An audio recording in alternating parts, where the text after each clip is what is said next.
display no ene de atoso wa hu a won say display we say Ghana hanom ye pe ene ye display akono say ti we no ahyehyɛ wo nioma wo ma won say fe akona nipa ni twam ntumi nyinani wose maame drink bi na menom na nso so na bi kra na nkansu kom ene no enti ye free no a ye wo tabletop ababa abrante wasi so da bi kan ye nka ye sha brabo ase no tabletop fridge wanya kuma bi wudi asi ufie wudi di kakra ka na no aduane kakra ka wudi ahyem wudi nsuo kakra ene ade ahyem enti side by side bi na ewo ho no neoma egu screens ni su nyina irons, kettles, rice cooker, stabilizers, property TV, mesraw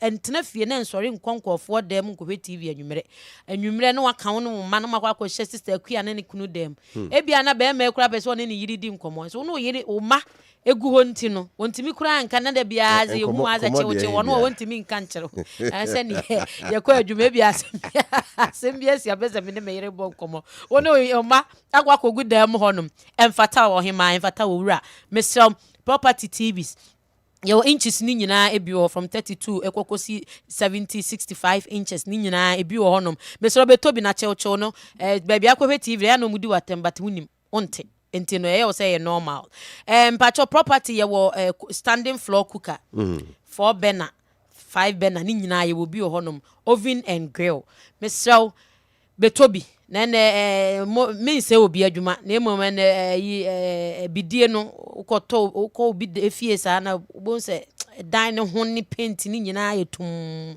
gas ne so de enye hwe ewo edan ne ho emma ye wo de two table so aye friend table top cooker ni nyina obi a floor standing no ni nyina ebi wo honom ena me pa chop me sraw ani die mu se wo ba ya so ye na se wo beto ade a ye won kyerɛkyerɛ a ye de ma efa ade na wato ne ho mesra okɔ no koye ne saa maye property pe na wo to ade na ye se da yi nipa ma sa ade we se na wo to bre se na obeso no wo so a se na wo beye ekɔ nanim ne se na wo beye to we se efa ka ho we se chese ye kyerɛkyerɛ wo ekwan a nya se bia ye giska ni nti ye be ma de akosa na wan kohwe ni ye na sa ba beto foforo da bi ye pese eche na ho ade na ho den ankasa nti e ma wo kyerɛkyerɛ ye ho pe nti misraw ye customers ene omo ba oba encheche de be ma wo no disumaye me kan cheche eni na siesie na me ka say property electronics enso so won hyehyɛ ye say so obeto ya de na bibi wo na onti ase ye technicians almost standby ofra ye be mo maba mo do mani aba be hwa ade no se wo se bibi na atochema wo ho ne krakra ma wa ye be kra ma de wo se ye de boa obi a ye be ye ade amawo property electronics ye de enti ye asem nyina ne se to papa preko say yes kwase obe mount ma o say ye den tie ni din say company bi say me wo ho adwen pa me wo ho adwene edamakoma so a hwene ma o ye ma for the past weeks we say ye the doctor kra ba ha ma ne be kyerɛkyerɛ wani nanka wani de ne fridge de nanka na yi be no but ye wo adwen bi say se nipa ne nya apomuden no akwa ye adwuma en onye ska no e de aba be top product na otono enti mapomudini hia ye this is not the first time aye boy timi the nutrition officer enyina eba ebe kyerɛkyerɛ efri say ye gye wapomudin etum ene ye wo ya adwene mu say wo apomudin a na utumi ye adwuma ede eba beto ye nneoman ebi enti ansa na medem bibia ebesi no property electronics ye wo Kumase ye wo Sunyanne ye won kran mepa wo chew Sunyanne ye wo Koko board runabout Sunyanne ye Koko board runabout eye OA travel and tour ehonoma ena ye wo mepa wo chew Kumase ezo so ye wo SD Karam building na eye Oyipa FM echi honoma oba de hode o se wo Petonisak we are say Tonisak enterprise akrakra na ya wo no kra ba Tonisak a obehu na se Tonisak so ye mother company property electronics scene na so na se wo kon na ni bonim kakra new mail come eye Sokoba Ampayo taxi rank honum the best beautiful the most ultra modern showroom ewo honum ho ye property electronics mba cho shane so ho so ye property electronics new Melcom opposite honum ma wadaroma enti me pa cho me de tu dwan so say ye wholesale ni retail nyina e bia wasi so person wo sha obras person tonton ne ma kakra bra be hu mpanyifo e be ma very good deals ne ama ne ma be brew diskaketo bi ato na so so akoto e de ahwe oyire ene woma enti me pa cho say pesa wo fra, they say your hotlines are wo be free. Hotlines are wo be free. Baby I will be dealers across the country. Tinka wo fra. Baby I will deal a wono. Ye bet show. Na wadaro ma wako ho. Says so yes, I bet my arrangement. Baby I will be I say distance is no barrier. Ye bet me ede abrewo. Eti mi pa chow numbers na me di to dway. Me pa chow 0244 11 92 36 024 1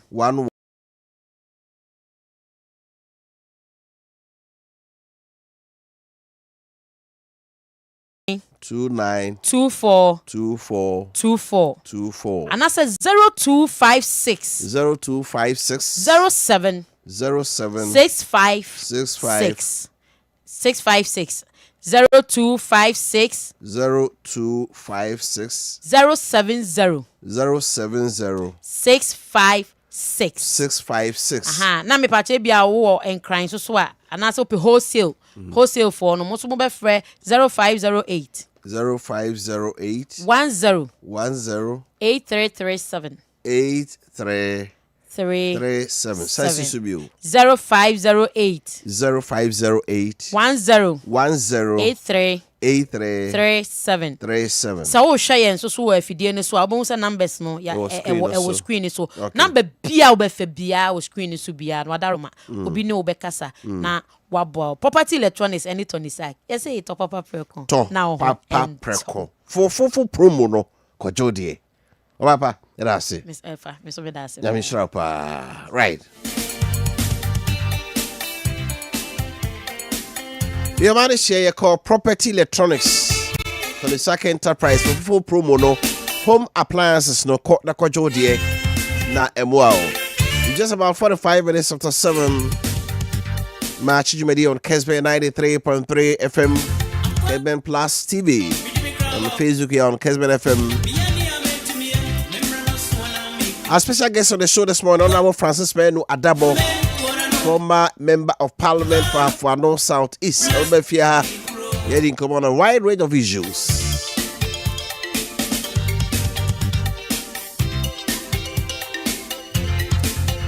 I'm your message kakra me sa kana fe yenko ye name way every I say good morning. I'm okay from Bantman in the Senate West District.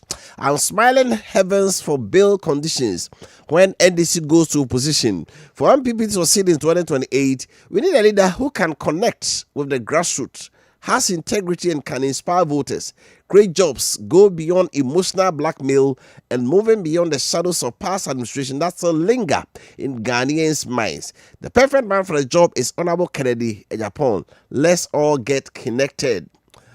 So far, you know Ghanaians only afraid of Diabo. I will plead with Chieftaincy Minister if only they are not in support of Galamsey to call some powerful traditional priests to curse any person involved in Galamsey. I'm disappointed in our prophets. They only see death, but they can't see those involved in Galamsey. Praise. What's the real attack? Okay. This one will see Mr. Host. John Mama deceived Ghanaian youth and his own NDC member because propaganda he made during election time. Now even nurses and teachers, including teachers, are not paid. Now light bill, water bill is very high. Galamsey, LGBTQ, employment issue, dollar fuel price keep on going up. This is Sewa from Sunyai and all the way free by Lauren Wacheke Buche. Asenua Asorin Kwanta was it's very instructive to urge delegates of the NPP to elect a flag bearer not based on financial considerations but on competence. Dr. Brady Champion is the most competent person to lead the party in the 2028 election. Long live Brady Champion, long live NPP, long live Ghana.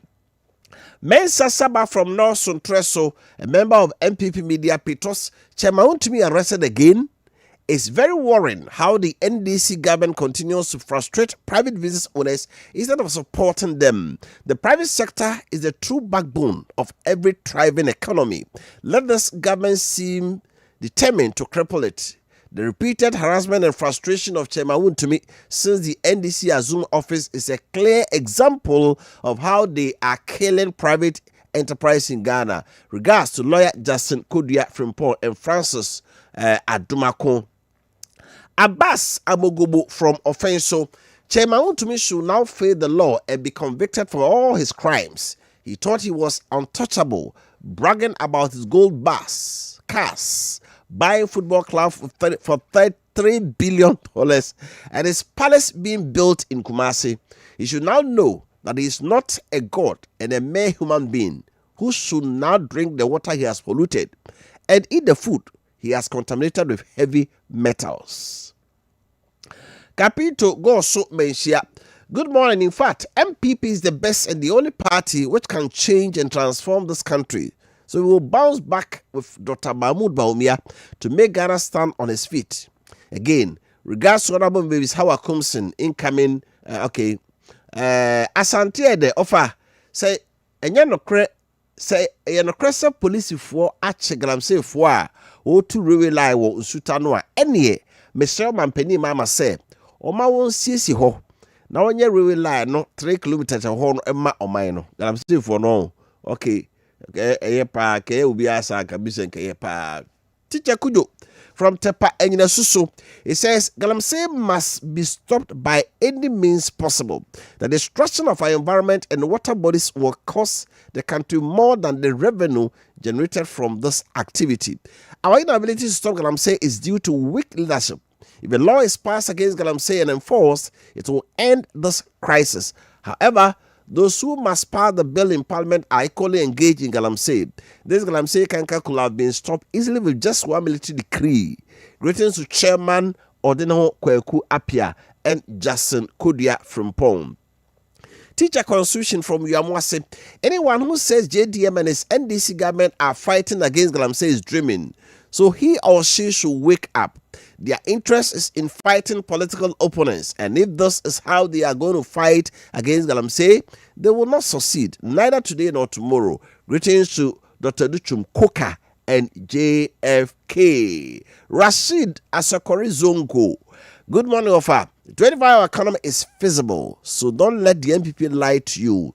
NDC all the way in 2028. Golden Boy and Asman Ponting, the opposition party MPP are trying to make the NDC government unpopular due to the Galamsey, but they should not forget that the MPP is the masters of Galamsey. Now they came back to blame the NDC government. So the NPP communicators and their serial callers should shut up their mouth and let John Mama take Ghana to the promised land.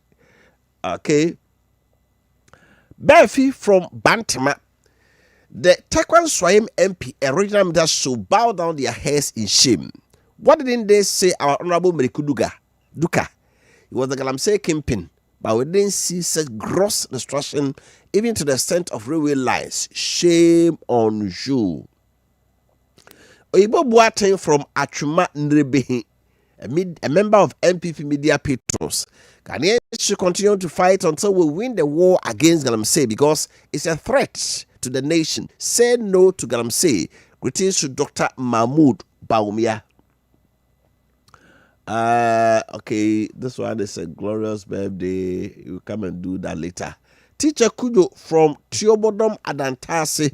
MPP flag bearership race. We must be measured in our language if you want to recapture power. That's my little opinion to everybody. Hey, consumers will expect more electricity tariff increment again. Just in 10 months, President Mahama's administration has increased fuel price, electricity, gas, and so on to the highest level we haven't seen before. Killer president, calm down a bit because Ghanaians haven't sold Ghana to you. They rather voted for you.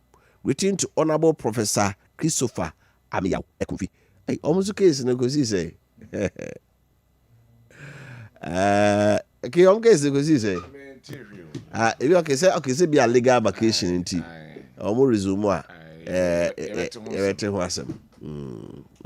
Okay. Benji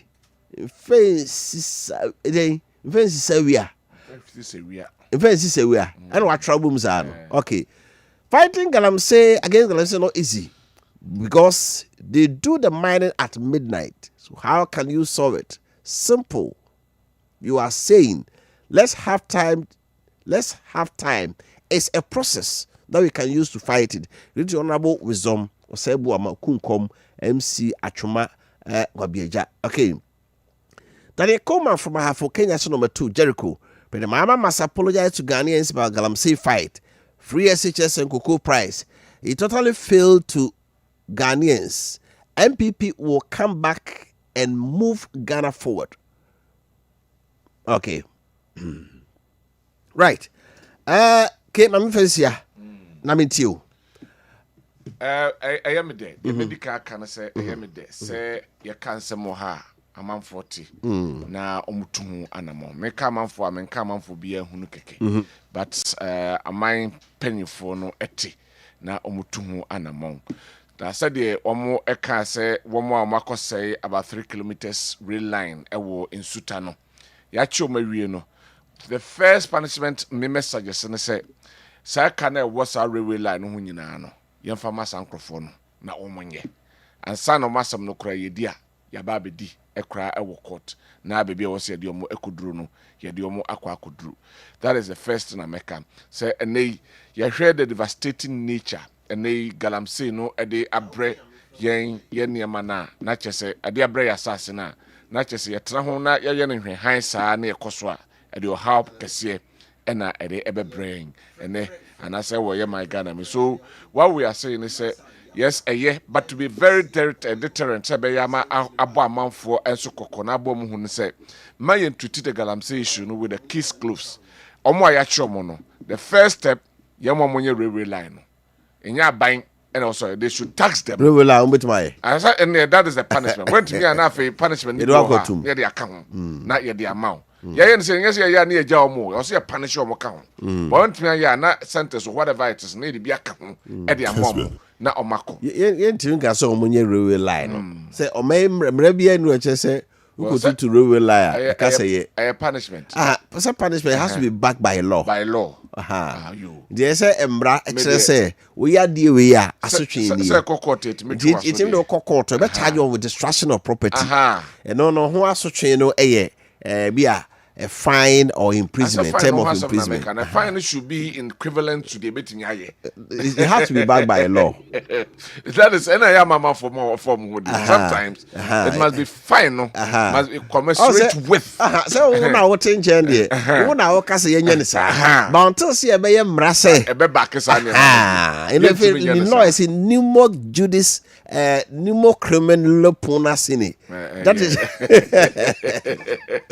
nullum crimen nulla poena sine legi. Where there is no law, there is no punishment. Iti asotwe ne de ma wo no. E wo se mbra na trose. O ya de we ya. Asotwe we ne de ma wo. It is yan tro ya. Muntimi mfa sa asotwe ne de. E ma nipa no. The chief justice or Chief Jomaso. Teacher say o ma punishment there what pa. Ti say mbra ka say ye ma obitin be 3 and 10 years. Ever 10 ne de. E ma go galamsey for there. And secondly omom yem panyifo na wo mo hwe saa ye ne ma no so no omon twen because they go around because me to some excuse say some of the railway now mo they ko check kwan no so no eni honum enti they can't check. I don't want to buy into that one. Anyed hwe no there are people along the line that they will report say they must say and ekoso did e ba na mon and almost to e de efa ho they should be proactive no mo hwe yen twem ade ne nsen wi ansana ya be ka say and I say ye to ho na mo say omo mo hwe so no they should be proactive enough omo take that charge and look at those areas yen twem ane nsen wi ansana ya be ka say o and ye na fe de ye be su a kire amaya na say bisa is their responsibility. That's why they will try no so mo hwe sa ne man to me enkoso right but I CP mama kwa ma senura better than chubosi akwechema wontumi MPP jumtene wa Santamantemo okay say last week na attend general ka say juada omra so wa ma oba bache no enura chema wontumi ne team of lawyers ekoi ekuhia omo a enya ntie so mama wabon 3 charges ya man 1 million cedi bills ene oko court charges no party nim a team of lawyers omo koye no na lawyer ohene Amankwe Jan ono so edimu akotebi sabe wa homa so ya ne senior lawyer edin komo lawyer thank you good morning senior ya mi adum na so Say one man craft what you are so cross for so my feel. Hey. Sir. As a madam won't say on your meeting crying, tea, baby, be I know I'm going cry.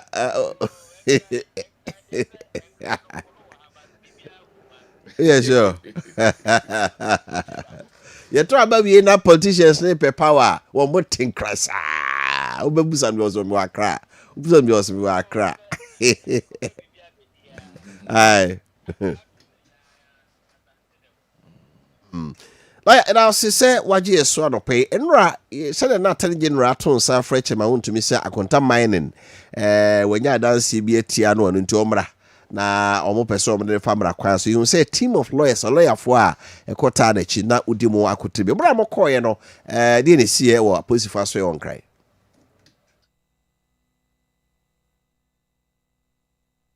Kessben.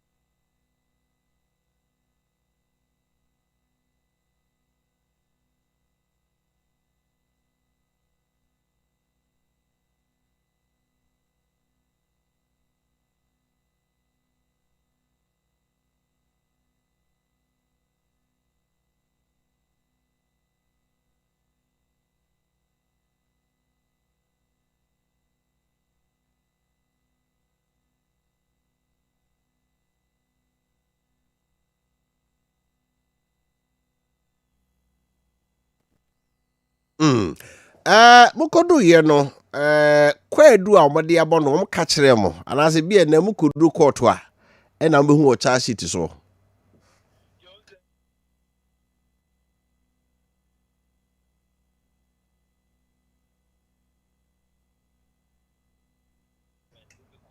yeah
ya ko shate nje ne yenam kwan so aye kokot anopenya okay na chese bibia da na kwam mo hunu say the burden of proof na safety akoto eda omo so kra da atene general ne na police for that so na nkobo mu nkro asa na mo hunu de mo so mo ka sa pepe burden of proof ne there the moment obe accuse obi for any offense under the laws of Ghana, no, the burden no squarely no head also.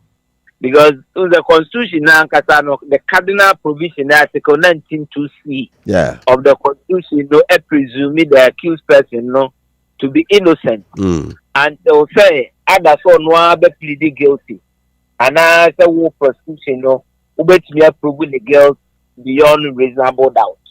It is the same, no, court, you know. Burden no say they are absolutely read where they are telling him as a prosecutor no, to furnish the court with not only evidence but admissible evidence bear substantiate the alleged offences. I would prefer against Chairman Untumi. Mo amudi na chi amo ko me se mo nim se mo yenyam fra asem no de ba mo de obi se enya de asem a okoi odi ho for bibia. Oh, say Ghana, and Ghana crowd, there's this universal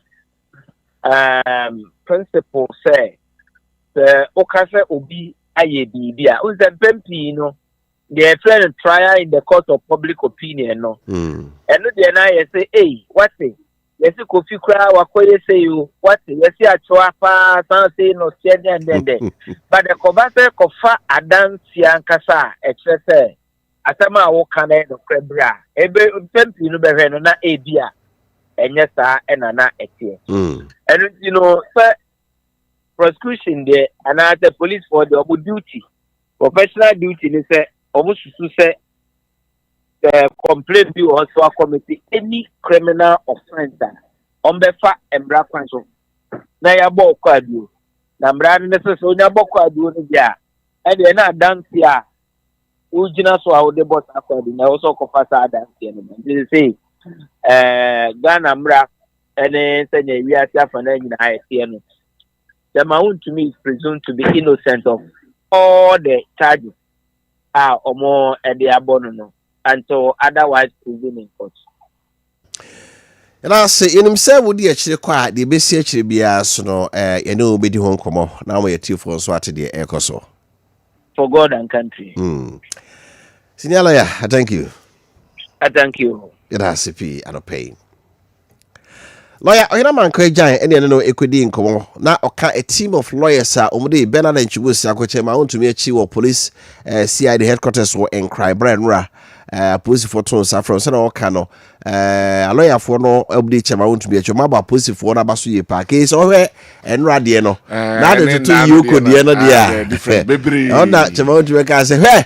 Yetim kwa tu yoko no da ya na me demu tia na afa nipa bia wo bewu a no asase ehuhu wo nananom samafo o mo ukro no na afa ma asase ehu o mo o se na ma tinu obekọ no o ka se Ghana fo mo sorry o mo sorry o no dey wan come sorry no dey name I say this is how our democracy Kessben come say na esisi kro if say nipa na wache no even etuo so also be kuatuo no bo be tuo pay when it yaw ye cheno de ne kokoto a ye busan se udi fo ana di bim na ono no tutuo no kra ka se bidi fo a ye tro udi bim ye tro man so udi bim so wa mo hu so wato no akra kwaji atum pay no ono akra kwaji atum no wadi atum kra no disi e di asem no awie okay etobi abo no kwa edu keke bia yeni adanse edi kyerese bia se anase yenkobo nkro no kyere court de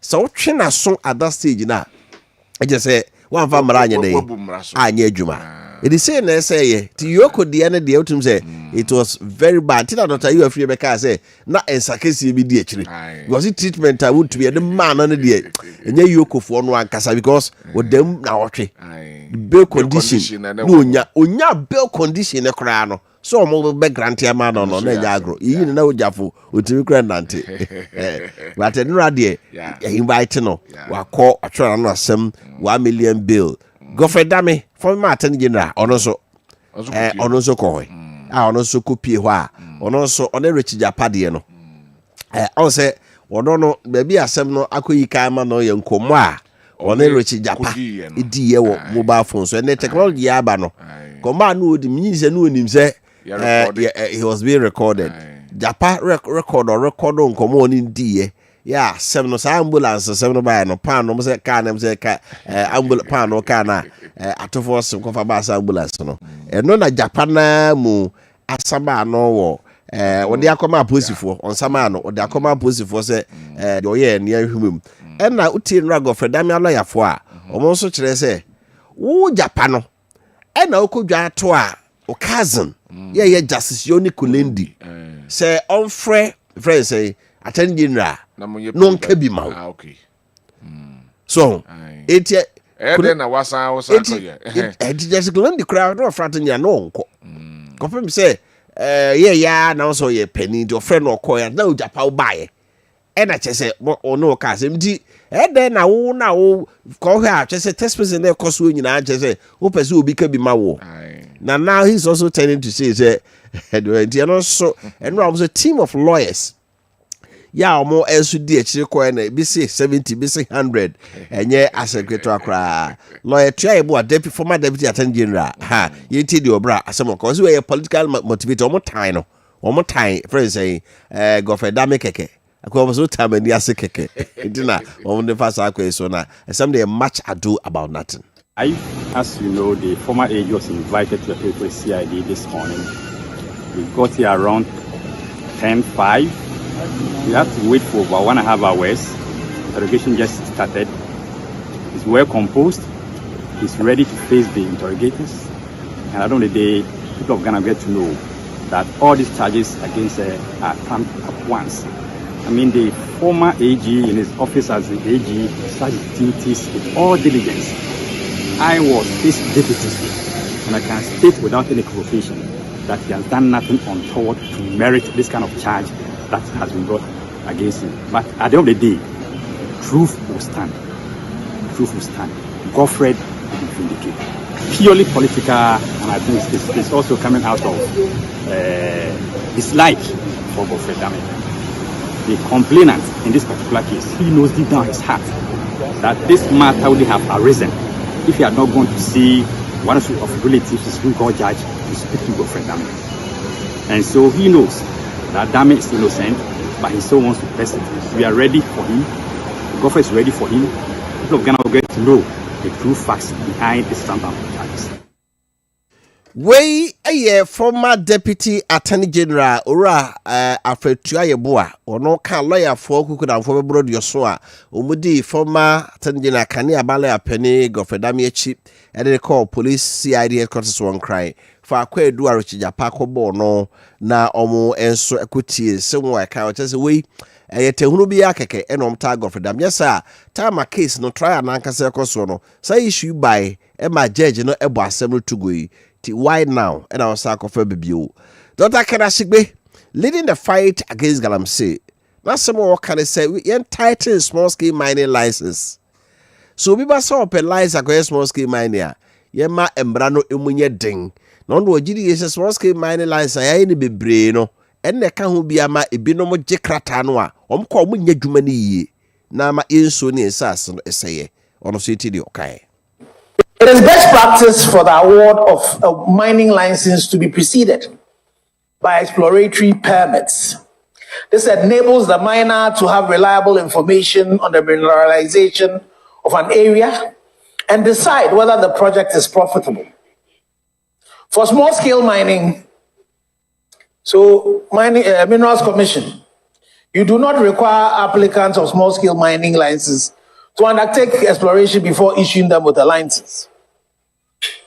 This essentially reduces the activity of small-scale miners to a Maakye. So it's a gamble or chance activity.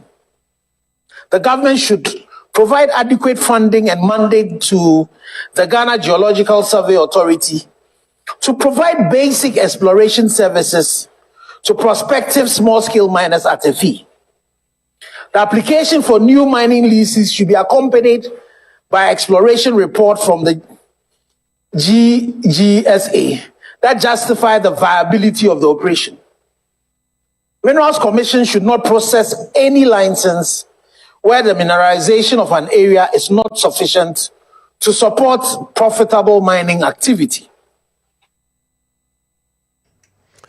We Dr. Ken Ashigbe ya wono ena Ghana Coalition Against Mining odi animu wono ena wote se okase mrana yedimo obi tumi krata se onkoye mining na small scale mining na yenyere mranum na eyere mranum a eno ebetimi enso aboa Yenko New Patriotic Party and a World Dr. Mahmoud Bawumia Day, the former vice president and the former flag bearer of the NPP in the 2024 election.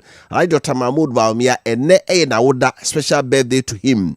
Now, also some more catch NPP see and in the 2 for say, Boa no me camp, Udi me campaign mu, and now in the yasem. So, if you are so to me, Bassa. wo na wo besere bibi obi odi wachi no nipa kro no kra ho ahinti ento ma wo so me ase mesere mo momfa obi odi machi ho ahin enka se mo nto ma me ze me na de me bese me na me di animu so no obi odi machi bia wa asemo a mesere wo ma eno nkoto ana asefa no to nchen na hwe me Dr. Bawumia abedi animu se me Ghana mampani no ne to ba no ema me ewo hono se me pe de ewo hono se me pe se mo nyina mu hu se eye me na me wo ballot no so enye obia enti ebia obia ye hu hi owo me campaign no mamma ne hu hi embetare me ne o ye ni asam o me no mo ye ni asam me ne o ye ni asam kra yes sir mama obi problem embetare me de me no ye ni atem utuma me a me ba we boa o me ba enti me pamocho mama obi asem embetare me say my brother what mom tamo mami vote no me ne mo ye ni asem kra me da mo ase yeah, what? I don't know, sorry. Oh, Mama be wanting him better me. Montuma me na member Boamo. Obi amani say na a friend saying, Mobia, I'm obi he. Embese ma brabo ati ase. Ti de Dr. Bawumia me kan no. Sometimes ayana a hadwene.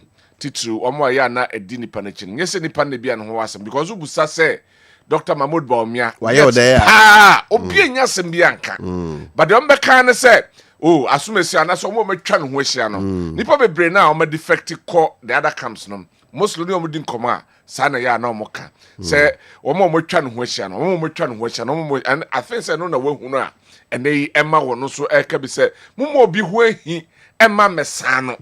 So what I say, what I will be a Sabi Nipan, you know, and an name award ballot paper no so. I will not allow Mahmoud Bawumia and more ballot paper no so. To ocean the pair won mu.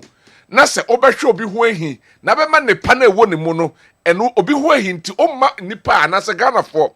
And your benefit over my panel won the mona. Miss so, no as I trust and what when be you. No what I say, a me assume me kwame ye day, and I say, nipa na woba no betimi aye bibia magana akọ nanim so okohwe ne nko a menkase menhwe wo ye die ehu hia nipa de ohọ no mahwe wo so wo ye die nemom ye hwe the broader picture. I think that's the interpretation of obeso oma say memma obi sabio ne campaign team no obi de waye anase obi niema bi a wo ye no eno ma metare na de ono eye amunim se owo ne pa de be bo magana no ema mesen no menkohwe no eno na woka osemo mo bi hu hi ema metare no na sabio emese na brabo no so ba obeto aba ma. I think say he has spoken well na delegates no so metie na supemu a omomunim no de bia omo kase is a tried and tested candidate of the MPP obey vice president niema wo ye ene ne nkro ne banyina no they know him enti said they work an momma obi hu ahi wo sabio wo mo metwa no ho hia no mebru ntitu no momma obi hu hi emetare no enti but and also ya de wo pa oh yes of course you can rule it out yeah wo pe power no nipa etwa ho ahia no sometimes no wa hwe ya wa hwe omu ya omo na be hawo because obi ba won che ya sankrofo no a na wo ho and how they treat people so dem need the person din kita ho no it puts people off. And you also man in that form. No so very important. Omo ben no so hu a omo na so betu omo fo so be bi afrimu a ohwe na mo no be afrimu a we yi afrimu na omo so aboa ama the person oye no watimi aye ama Ghana korenim. E ma no special happy birthday. Ne I want fan to so Alhaji Dr. Mahmoud Bawumia, former vice president of the Republic of Ghana, aka Walwale Adam Smith.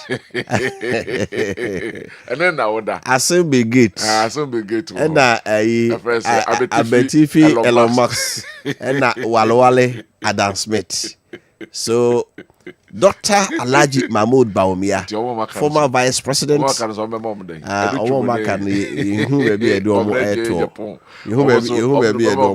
Anyway, right. Also, and on right. Ye move on na ye hwe krata ya enra so se nsabeka video no a ka ehia pa Gabi Ochedako aka God amanfo se na adobu ma ona na ye prime minister ha ndi oko friend say Jubilee House na wa hwe Gabi a obekwa asaba se ope bibia ye na wa ko Gabi a ope position bi do wa ko Gabi a. That's what they were telling us.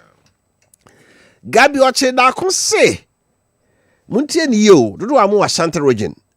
Gabi Ochedako say there be ani eka 2024 election part ye kan wasempa say so we gap ya beda enkran ni Kumasi ntem no a eso.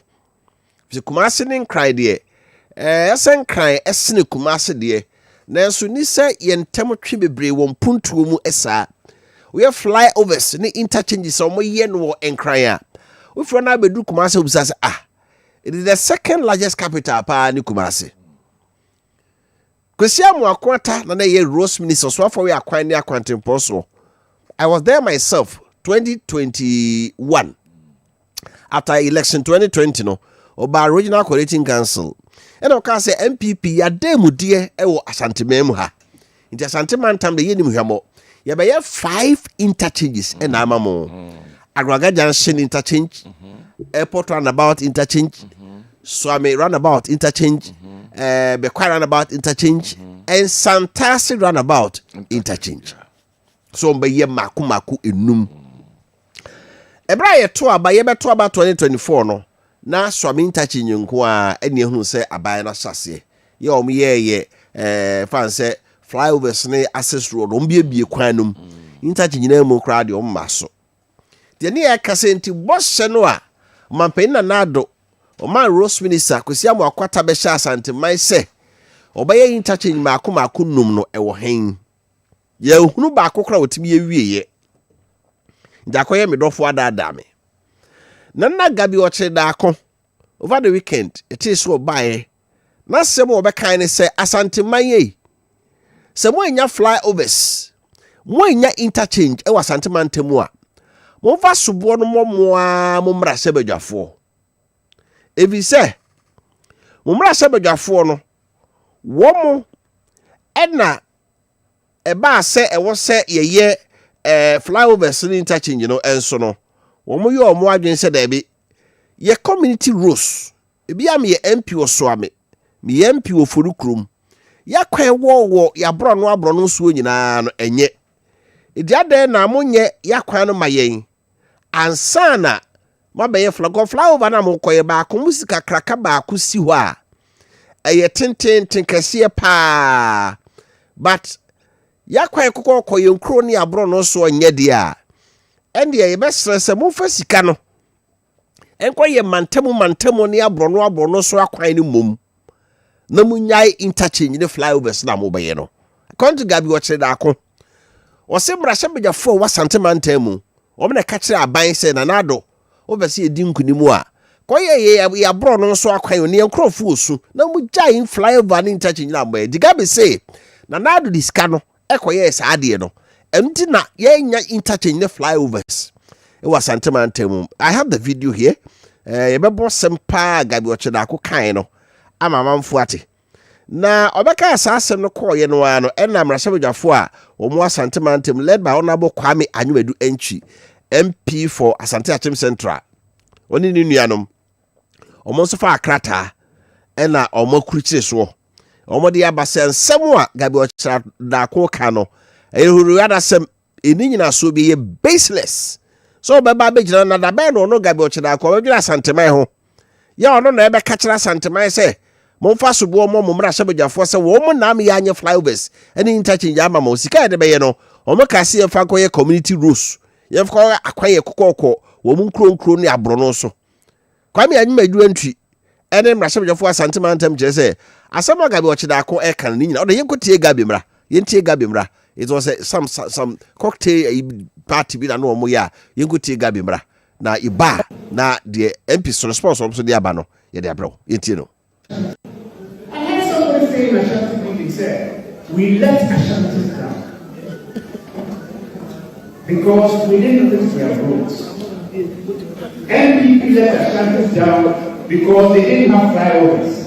But I have been in meetings where MPs from Ashanti region have said that, and yet flyovers, they want their community roads done.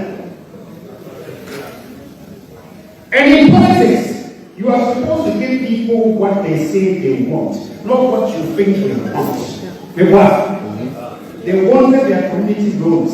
And when you look at the number of roads that was done in Ashanti region, per capita across the country, you can't say that NPP left Ashanti region. Yet, an NPP person was apologizing for disappointing Ashanti, for neglecting Ashanti. Now, if you want to win in 2028, and this is your attitude, that's what you have to say. One guy. There's a difference between humility, okay, and knocking yourself down. You can show humility, and let me put myself. API, you expected more from us, and we are sorry that we couldn't deliver all that you asked. But politics is a competitive, comparative game, in the sense that it is between you and I. So that's what it is. So if you accept the propaganda and you say, forget about even the propaganda, you accept, or you say, you did not do well. You did well under very difficult circumstances. But if you go on looking at just the negatives, how then do you stand up and say, 2028 is our best chance? How is 2028 going to be your best chance? How do you go and convince the Ghanaians the friend is saying, oh dear, I'm sorry, oh dear, I failed you, but my members is here again. Then you have to wait your time, whatever that time is. You must be bolder in defending what you did. You must be humble in accepting where you fell short. Alright? And you must have the confidence to say, look, in spite of this and that, I can tell you, I've built more roads than any government that has spent the number of times that I've spent in the office. I can tell you that I did more for health. I did more for equity. I did more for education. I did more for the military. I did more for the police. I did more for so many areas. You can see all that because the facts are there. The facts are there, but you sit there and you blame yourself and you feel sorry for yourself and you want to come back to office in 2028. Are you serious? Right. Gabi Ochida Saridako, popularly known as God. Wono ena okasana manfo so na ye prime minister or say watisha manfo sori ano moka se MPP amanyokuo no asante mantam e de tawo machidi omba power be di ade na so omo baaye no omo bu omani gu asante manpuntuo so eno ene ma asante ma ye se ye nto aba no mamo na ye nkotokra de ma party ni di nkuguo sa o say I have sat in a meeting. Tenio was a meeting because one no or timbi. Ya, Emrashabeja for was Santamantemu. A catcher man penny say, ye community rules acquire coying crony abroad no sono and yet. It is a scout why the bay noa. Yen find your new mums in Saudis can call ye interchange. A cuckoo kruba quasio. See, I yes, so I'm interchange. I will she interchange. You crum quine yet. It was sassy a bois. Yenkore akwane a omampani na nado wo ye wa santememu ha ya bro no so asphalt overlays eni ba bia yenye ka akwan da e wa Shanti region anase ka akwan ne mfuturo a na nado am ye di coated ye guso no. It was as a result of MPs mashabja for santemantemu no ene ko ka kira ban say be ye krom ne ya bro no so akwan ma ye mum en first kan koye interchange koye flyover e okumase Gabi neka semra sabeja for no Gabi no was so at meeting no mubi. And I'm sabeja for catcher man penny say we need our community roads to be built rather than building flyovers and interchanges in Kumasi. The Payanko was a sabeja for no. Scan and come and penny by your interchange no. ɛna ɔno kɔ yɛ emu kurom akwan ma ɛka sɛ mfa nkɔ yɛ emu kurom akwan na ɔmo kuromfoɔ esu so ɔmo akwan nyɛ nti obi ka sɛ MPP na nado bae no ɛna odi asantema hwamɔ ɛna mpunto dwuma kɛse a ɔyɛ ne nkran wanyɛ bi okuma ase a nkyiremu no brahyamodwafoɔ nasɛm wɔse in politics no you do what the people want not what you want to do sɛ brahyamodwafoɔ no na si manfo anan mu ɔmo abɛn mu no so ɔmo ka kyerɛ mampani sɛ wei ne pɛ sɛ ɔyɛ ma yɛn a ɛno na mampani bɛyɛ sinsa ba bɛka sɛ media kyinkyina a mɛyɛ interchange no na mekɔyɛ ti deɛ brahyamodwafoɔ no kaayɛ no ɛna abayɛ ma wɔn Gabi amananso wa wi ye no no to aso sɛ wa mo obi adin ba so wo pɛ mampani adi wakɔgyina badwam akɔpa kyɛw sɛ wanyɛ nie Ghana fo mfa obɔ ne nkyɛw na wogyiri sɛ wopa kyɛw wi a 2028 ya Ghana fo bɛte ase asa de waba o say it was wrong sɛ obɛgye atum sɛ wanyɛ ade wanyɛ nie ntie mfa nkyɛw na ye ne che wa 2028 di on masa do ba o se Ghana fo mfa amba ne mo de o sa wo ye ne se sa wo ye oniema bi tochi mu etorochi ma agitum ne mo de utimi ye no defend it say me ba ye me ye free SHS me ba ye me ye planting for food and jobs me ba me see school dan me ba ye me ye wei ba so wo ka che Ghana fo e wo badwom se ya yemfo so ye mu man ni ye te mo fa nche de a Ghana fo ewre emfi sesi a ensan kofa wo ma 2028 say sabra be dia de political suicide Mamen kai kwame anyimadu anhwe ne emrashabjafo asantemantamu omo reply om de ama Gabi Ochidako no was Asante MPP parliamentary caucus for immediate release dated October 6, 2025. Say the attention of the Asante regional NP parliamentary caucus has been drawn to a recent remarks attributed to Mr. Gabi Ochidako suggesting that members of parliament from the Asante region opted for community roads instead of flyovers. That this alleged choice accounts for the present state of infrastructure in the region. We wish to place on record that these assertions are false and inaccurate. It is therefore unfortunate and disappointing that such remarks will be made in a way that seeks to malign Asante MPs. We also want to put on record that no such meeting ever happened between Asante MPs and any person in authority. That said, you must also acknowledge and appreciate the genuine efforts made by successive MPP governments in the Asante region. Indeed, several community roads networks have been improved. Major markets such as KT and others have been redeveloped. Schools and hospitals have been constructed, and industrial support has been extended under flagship initiatives like 1D1F. This intervention, without doubt, has had a positive impact, and we do not take them for granted. However, you must equally state with utmost honesty that these efforts, while commendable, have not been sufficient to match the enormous loyalty, support, and contribution of the Asante region to the electoral fortunes of the MPP.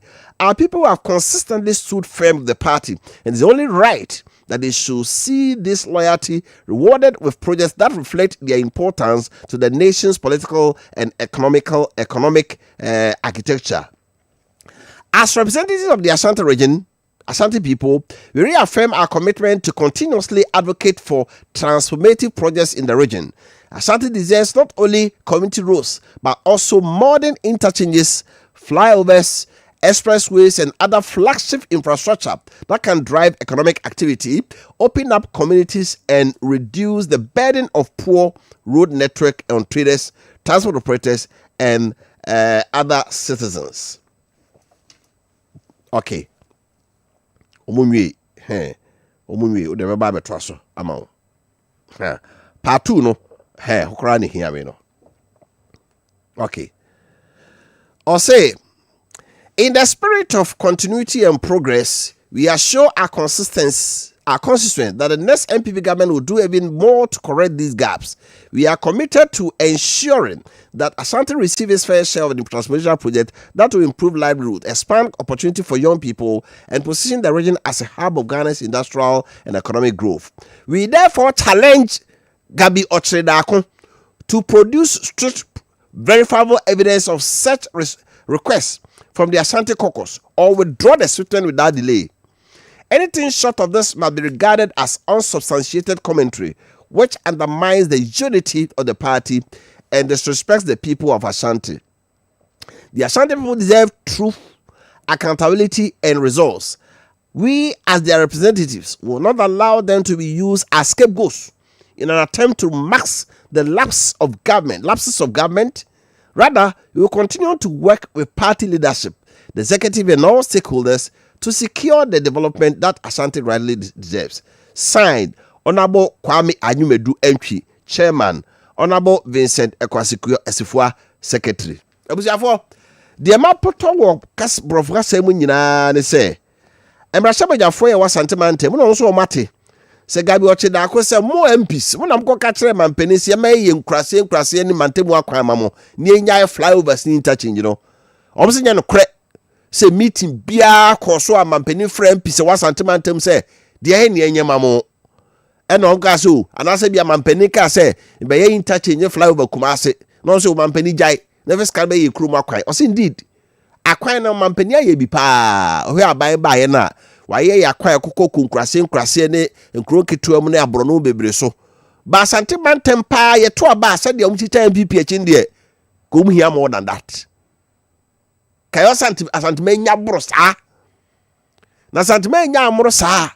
Na sene Asante manda so ata MPP achi a. Enye na Gabi be pe bibi dia be yin ho ano. Se de ntia Kumasefo ya nya yita chejama mo no mo amra sabjafo no mekaye. Wose Gabi wo ho adanse a onfa mra meeting bia nkoso. Enye saa de asem a woka no eye horodo adasem ganafo montumu. Na om de omekoso ata MPP achi. Na maka kira ban se MPP bedi nkunim Ghana ha. Ukwati Asante ma enye yie. Te omo ba no omo che national cake adodode no a omo nka hunu ba bia eboa ma party ne ba power Asante man. Na Asante man chefe wo mu no omo fama ye. Case close. Ke yego jasomra. Yenkomra da. Omo no mo twa yero mo yego jasomra. Right. Nti eno ho sem. Yenhyase from MTN omo akache na yemfantu dwase. Ene MTN say opeso look smarter, look more modern, look refined, afi oye eco-friendly, na oye eye more secure da. Na say okope yisim ni bi na ode to wo phone so.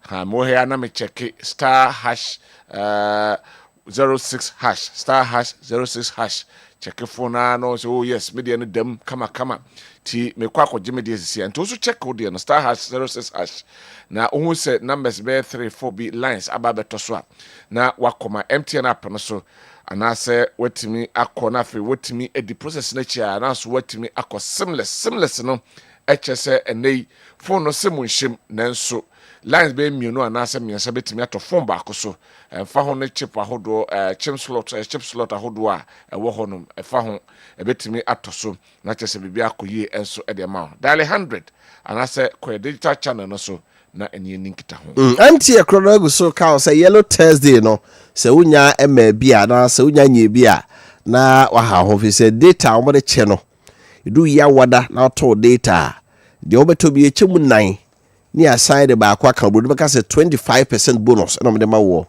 de wo do ya wada free adajo de siom du mienu ko no ayesi ya wada mo no fa phone number *138# *138# and I call my MTN app no so na eto data with mobile money momo we are to we pay we say congratulations 25% data has been added near the account ho amount near sama ticket say ebere bia person ko esini bia no ko silver best cinema akra ne waso mo Kumasi so na wa golden cinema Kumasi mo na ko trase poa pay date a person say that's in a meba obi entimi ncho chinchina brada say it a double bonus MTN ma ka say yellow Thursday more bonus for data na ekoyie pa ba ya fa to anim say ene Ghana Premier League no ahyase na ene anase weekend so bi beba so na mom wo chena match kese baako enso baso nyasem kuma kra na chese kumasi asante kodoko na standing match baako a eka mu no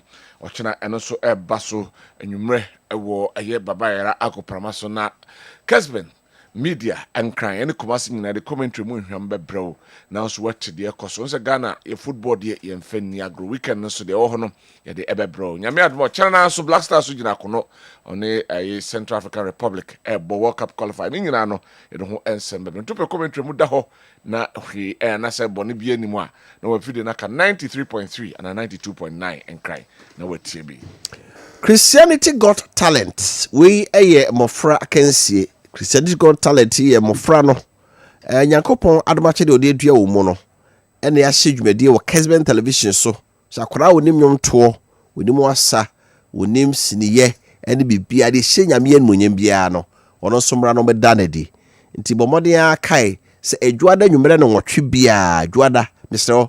adwada ebono nwotwe a nwumre no wapo adwuma no television no na Kessben TV na we Christianity Got Talent nkwada no nyame adomache di a wo mu eda na die na oni beje ho pa wenti ma hwedwada na mana hawo ya wada bia ba no miensa e be say sisubio repeat e wo Kessben TV so na so atimi ahwe bi bible se kira bofra no kwan ya mfa so wonyina onfre ho dia kwara nya media ma no so no e wo se pure so let your light shine before others. The Christianity Got Talent akansi we adwada enwumere no nwotwe ya wada ewia na omiensa e ma ne mpa otriso Kessben Travel and Tour say wakonto ho nsam no nyina fa ho da gadwene be da no na afei omwaw na ontoto santo tie ni nyina emfa maw ti se fa akwantu ho eye nimde akwankyere ho information bia wo pe bia no fa be da Kessben Travel and Tour hefa na otu kwan nako eye amanane kwabre kro bia obekoso no yebetimi edi ho dwuma edi amount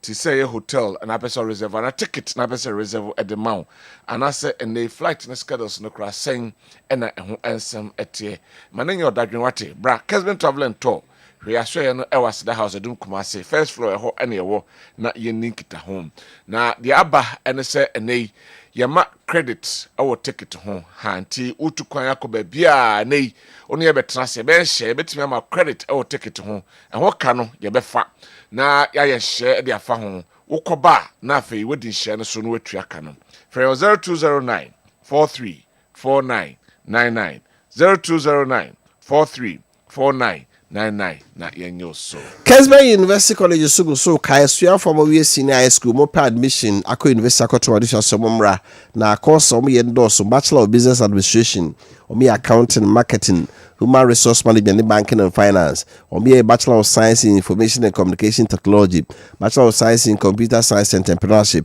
Bachelor of Arts in Media and Communication Studies and Trade Humano, Bachelor of Arts in Politics and International Relations, Bachelor of Arts in Public Administration and Leadership, Bachelor of Science in Nursing and Midwifery, Logistics Procurement and Supply Chain Management na omo eye. Na obi a owie SHS no also nya 6 credit pass English, Maths and Science and Leti Sergeant Miensaka when you 25 years and so we mature student rutimi ebebi na omo certificate omo de ma wo no isansa baaje omo atomunti ni nyina Africa University and eba on kechire bia per admission form bi to e wo multi credit savings and loans grabata de usien mu a asira Ghana man nyina afi Kessben University City Campus wo adum abosan ye ne asida house den edition mu afi Kessben Media Kumase dum asida house in Kra Kessben Twin Towers abosan benya bi ato o main campus o Contas Lake Road and on kasa 0501 637383 0501 637383 afi 0264 170475 so okay, your take on Gabi taking on Ashanti MPs. In the first place, my setting some perimeters be and sana matwaso. In the first place, before 2024 elections, why didn't Gabi come out with this statement? And yo, why didn't he? Me setting me perimeters. Other than one kasasem before 2024 election. 2.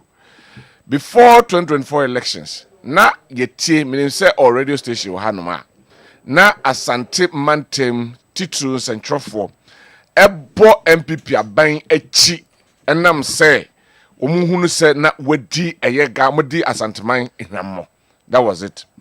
Now, proud to that, Wamra Rules Minister then, Oba Bonte Beka say 5 interchanges. Ewo a year Ashanti region. No. Why couldn't we hear anything of that nature? Wamra or hear that statement, no? And I'll hear that statement, no. Where was Gabi then? Yeah, one Meka Sansem, no. What ha and ye bo MPs nechi emomba beka wasem say omoko asebio yentiomo yanti Gabi inka. Now the question is, why will Gabi come out at this material moment? Nwabi make such statement. Is it taking a swipe at the MPs and assessing? And again, simple etisa po say omampeni eye nadwen say on paper. Ya yes ye beye and as a development mano. Yemfa so bono mo MPs na. Why would then they come and tell us say na beye 5 interchanges wo hanuma and no amaso. Okay. Say issues no that yemfa nko ho.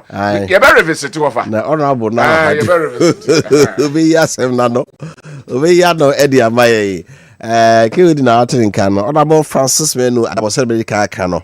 Ewo ha no pay former member of parliament kan name Rashabeni Afano Southeast no sound so member of parliamentary select committee on lands and natural resources so sound say Alhaji Dr. Mabu Baumia campaign team member and Dr. Baumia a birthday honorable Ababe we na no pay Anabakwaba yeah Jaminua who na ache na ho ye dey Jabayende me bakura mi hunu be bia floor crack Kessben no so na me see Radimia me fie I will fie say just wa ko tranche kakra na yeah o teje na o head your course or park na so ni so ho ye pa adomninti me ho ye pa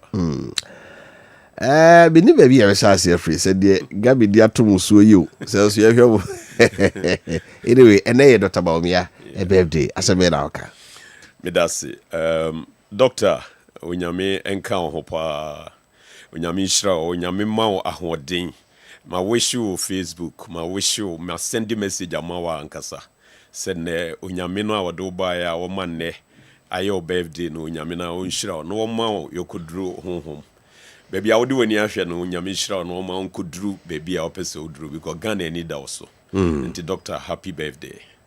Ila se epi right honorable ye shall say why ye mrashabodwani mfie kakra nsa na okotrase aje wa home na ye member of select committee on lands and natural resources ade ba kwa esi Ghana isi as beautiful land nipa 100 fra mu 98 ebeka galamsey ho asem the fight against galamsey a modern ba ban bo ene de no mu position ka efa amom ho. You see, dialogue of course him so TV. Uno saying a corner at say ibende. Minyame dase mamenchia etiefo nyina especially Miami Chrome minimzo omu de information na to Kessben sesia omu tie. Nti biom so number 1 any importem ho ya hafa no Southeast nyina mechia mo. Maba Kessben yesu de mamenchia minua Fred Champo ya achi. Yeah. Oro mpabo ashe no. Yeah. Minim se onyame no amre na yemre pa nti oboaboa no no wasaba galamsey no me ba metie tape bia na mo boa na se obi ana wo kasa o the solution nyina akohye se ebeye maps geological maps na ye dia fight galamsey no galamsey asem no de ama aye dinne ya NDC aban no entimi nka ho hwe ne se omu de politics say tape bi wo ho a Ewura John Mahama kase se obedi president a omo at galamsey do omo ko prison nyina obema omo amnesty obeyi omo free prisons eno no hye galamsey fo no nkran se ene ye nto aba na papa no because on the oba galamsey na be free amaye yesa wo ye nua kokubo ahe ya wono so nam galamsey site ka kira manfo so mo bo mbetwitwa nsase na ma wo mo ama wo ma ye adwuma enti onua se obehwe mu a baby ye galamsey area sakase ni nyina MPP lusui because na wo mama wo mu promise say ombema wo mu chance na wo ma ye galamsey impo baby aye ne fight akoduru no wo ma ye de wo ma gumu ni wo mu a ye de ye te say deterrent nyina wo be yi wo mu every prison na say wo masa assurance no a na nya be so na obegina aka enese wo mu nya galamsey ni ye meetings are president every stakeholders ni ade ni nyina he's just buying time Said the bayan and cough on the binya kwan my own. I mean, who say, woman is serious, so Mbekun Galamsey. When we are dear no manka. Woman so woman no bar, woman did not watch me no pay. State of emergency, woman the best stop Galamsey. Yet ye nuanom bebrebe ya ye no mo NDC wo nyina MPs wo mu ade ejina floor ho kasa about Galamsey wo bekasa ye ne ye de Galamsey no kura ba Ghana enti nkofo nya assurance say NDC ba Galamsey for one section if you say NDC ba wo betimi declare state of emergency na Galamsey ejai. Another fashion so feel say NDC ba won betia Galamsey na koso but me feel say second one ne de mom no motimi ediso because pressure wo de 2 years so say ye ne first state of emergency no emra na omo ba ye no mtimi no. Let me recommend Catholic bishops any other organizations wo motimi step in sure akase aban no on first state of emergency no mra tama Galamsey nsem no koso no ye nua Joe Wise Michiana no pay or the statement be out I'm for condemn no pa says Galamsey ever fight I was say you shoot and kill sure. Because I any brisem onua enra me hunu bibi free is it EPA and I maybe say we here $200,000 yeah. No dia pilot my pilot so nano technology on treating soon minia insu na nkasa kurantini is it entene ya tutu ya mna wo nsuo ncha ma riverbed na nkasa kora na ho Miami krom mi mfichire mi papa a bridge be years back I think before I was even born over 60 something years ago a friend BM bridge omu nyina friend teacher double bridge ai wo ho very powerful ya omu be yi kwan no akofin so em se koku board ma contract no omu anyi anwire contractor na to destroy that bridge no nko akora no very expensive nsuo no efa bridge na se number of years amenyini ye nyina ene nsuo no mfa hobiem atretre amana na tretre amanyame nko an be save ye se do rainy season kese ne nsuo to a bebia kwan so bebia be flooded all because of Galamsey na say ye tu Galamsey no a MPP time there even though na Galamsey ne koso ba ye ma 2 red flags say water bodies anka say ye rivers any forest there menko ho at least na manfo ayo mu Galamsey kura sa areas there near the task force HC amanfo but the assurance President Mahama edema wo munti no ama no ma ginsem na de na adwuma wo ye nyina to line so say Galamsey no be fight even if it to cost our elections ba mo se mo so na ma akwan mi ura forest mo mrana mo ye na me chairman no na me only a member of the good. committee And you can the chairman for 8 8 years and then buy yenko forestry ni yenko gi data no before we left office the forest cover of Ghana ene na yehunu tam amanfo wura forest no mo on say asem ni nyina ne de opanyin no kan me ba na me kan first no we don't have geological maps Ghana ha kire say minerals no concentration no wo ha anase wo ha oba me mikro mu a omo ba Galamsey fo no anase mining fo no ba osusu wasase kase ni nyina no wato Terabia was 10 acres. No more tria asasi uranika. Meanwhile, the concentration of gold no baby kakrebi. Oba destroy 10 acres ni nyina. No when ya gold kitwe binti the cost of recovering the land no anase obesa a reclaim land no. E more expensive into ontimi. Into omo ya be wie na boso mo dwane. Na ohini bi o mikrom na na bedi akonya me fa ne kransie. Tama na oti akonya no so several times Galamsey for ba ho na wa frɛ me. Ye kwa wo se abusuafo gold na hye fom de enye media. Media me na asase ayi otumfo asase na mehwɛ so ama no achempe na asase na meti so. Nti ba be tu gold na yenko bi accounts na fesikatum. Wo wie na se odwane a yenya ko fesika na dia be reclaim land no. Obi aba na wasan ko. And a free for all. Amanfo nisa reclamation no ho adwene na damage a ye to our country no e so big yeah say misro because me kai say me call China na me ne enkofo bi company bi di nkomo wo see what they can do wo hunu maps ne adom so de ombetima ye ne say wo beba be disilt nsuo ni nyina samre ne ntutu river banks ne say de ne wo tutu no wo be disilt de ananka kwan demu a na fe banks ne nsuo na no nyina no wo maye concrete na bibisa ato no ma nsuo na anya no anya se adwuma keto na hwe rivers ya say no wo Ghana e concept bi ne ye o because sika ye be here pass ye betimi dia fight ama nsuo na sa back no menye sure say US crowd would dream of that money ɛne yɛkɔ so a ne yɛsɛ no meba mete tape ana wɔbɔ me sa hwɛ no social media sɛ railway lines kora nkɔfoɔ tutu ɛsɛ wɔm sɛ wɔm akyere bi nti until sɛ ɛbaa social media no na wɔmɔ area hɔ no wɔm nte ɛno ne asɛm no anaa amanfoɔ ntwamu hɔ ɛnkɔ wɔm afuom ɛnkɔ wɔm nnwuma so ɛnura ne nansa nde ya na mumu sɛ da social media ne de police for tumrika akɔkyere galamsey fight no onua ɛnyɛ individual bia fight o agye so man ni nyinaa de ho jim yenya geological maps no obi kɔ a yɛbɛmɛ na hu the concentration of gold in a particular area na wankɔtɔ asase 10 acres ni nyinaa nsɛ no sa geological maps every year ye budget bia or parliament the budget defense na me sorry gina ho eka as committee chairman ema wo mu ye ya ma yetimi de share ye manifesto mu say 2024 election ke win ya ke be geological maps but I thank God and I know me information say minister no aba no adopt that particular policy no ti nyame bonus wetimi disus dia and na ye the beginning of the fight other than that no anybody ni adwuma ye otie kurase and what is the gold wo ebe din so bitima ka chene se onko the only thing I say enka mineral concessions na ye dia mane ade ni nyina na o se yetena se ne call ni nyina back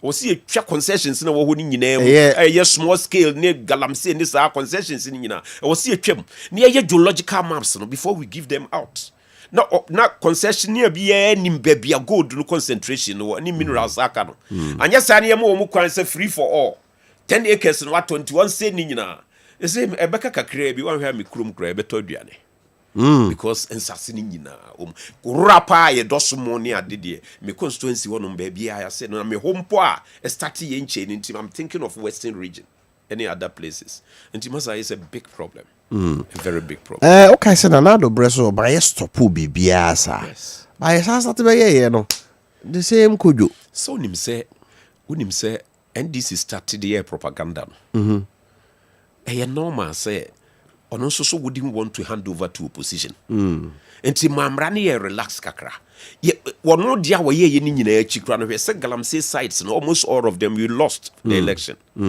enti so man ni nyina memu a hwe president or whoever a odi akonwa betimi ahyemra but ahemfo a wo mu wo sa nkuro no so na mfo mu wanyimu a na beden me fie me mfikire sa no wo ye adwuma midnight enti eno no na soja ni gina ho midnight anase police ni gina ho basa ahemfo no mo krom no amakro no sore na na mampon hene na sase bia ni ho aye tu su galamsey because na na insist say o makwan enti anya adwuma enti na nanom wo part to play e was na nanom boaye because it was state of emergency ne ba na ye kyerɛkyerɛ mu maganafo nyina ehunu say ya sase ne ye bibia na ye say ye ni kwaye ye sase ye nsuo nyina ye ye dwene kwaye ye befa so a ye benya nsuo anom wo mo treat nsuo ne ade the amount of money that should go in and no matimi treaty me kai research be a forestry for ye when I was the chairman na o mo se bia ye to galamsey ama cyanide ene nduro akwa asase no gisi edua mpempro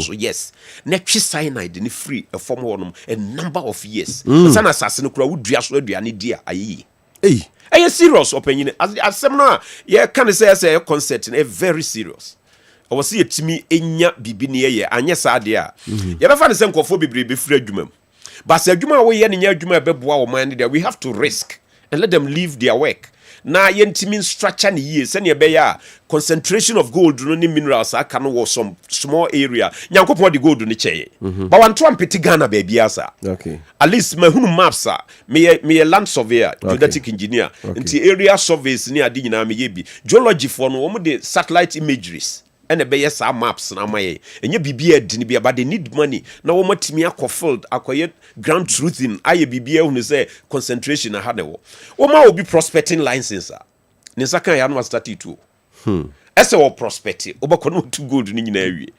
because minerals commission for was wo musuko supervise ni ade no the whole country minerals commission workers wo mu yese enti a big cancer I was say for kon bi so ne treaty Amampeni say responsible community mining Omone Anglo Gold Newmont no mo kasa no mo concession baby a concentration in so mo ye underground mining na de weni no ye boabo nipa na obi a district ho no a na de ho na koma mo sande ebeboa ma ade ko kase nipa ni nyan kwa adwuma bia sika wonya free galamsey no mo no adwuma bia ni ho ade ma no obeye Who knows our responsible mining? Community mining is here, you started. And not the responsible I share Muntidian.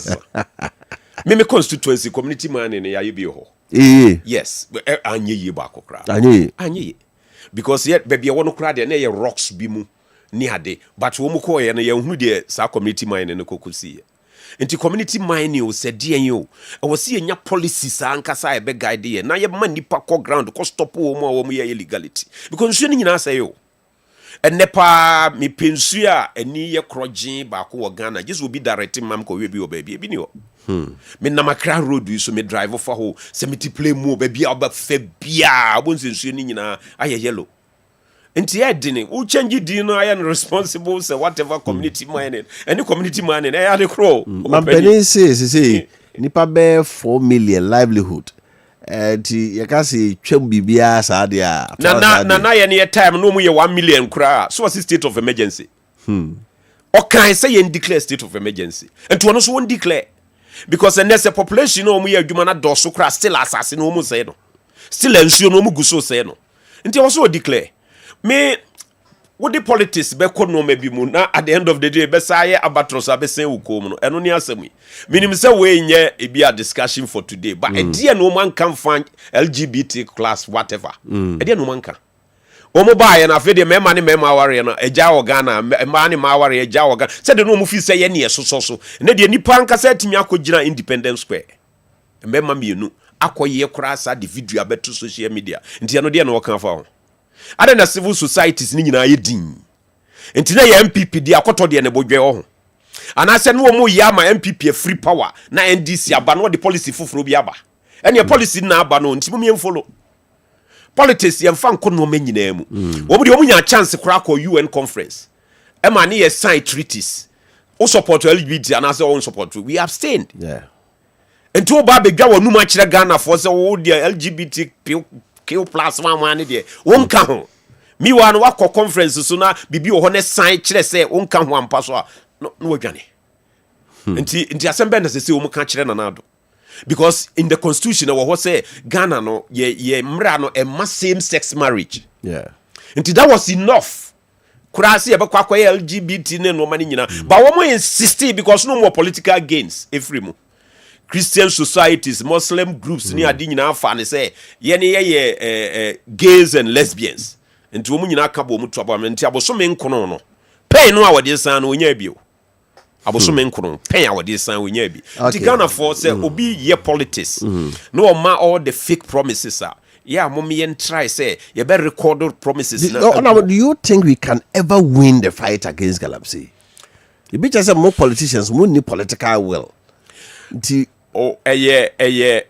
Politicians in the dia nimu but said ya mekan na nanom ene wo so mu leaders a fight mekan mre bi otum forecast wo hini bia obo so ye Galamsey wo obia I had a tip. Yes otum forecast asem it's normal slow down my yentie Kwakubu idea na wo kanamra Kwakubu idea na okan ye in the run up to the election o call Galamsey site no so wo kan ho asem madam ye yentie sa asem no mra what actually he said on that day.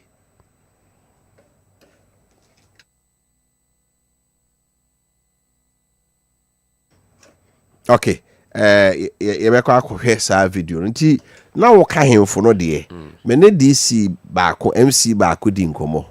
De wo ka yi, omo so ka asem kro na so hene no. Grofo yi ba de o makoya ama no nti no. O ka so no me support e ko no kra na. Okay, my nti video no ra. Ubia. Ona ne kasa ase no ma ubia. Sisi amohu no ha no. Obehunu say the land in the city.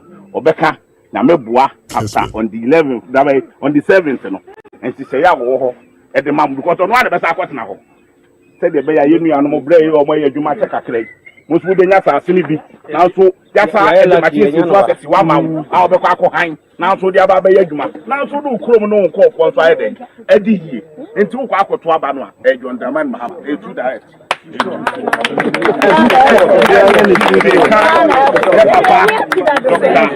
Anthony Obi ono ana John Dramani Mahama so man na so meke ho ezu ye ban omo chi omo mumu ye be ma omo amnesty no mo saba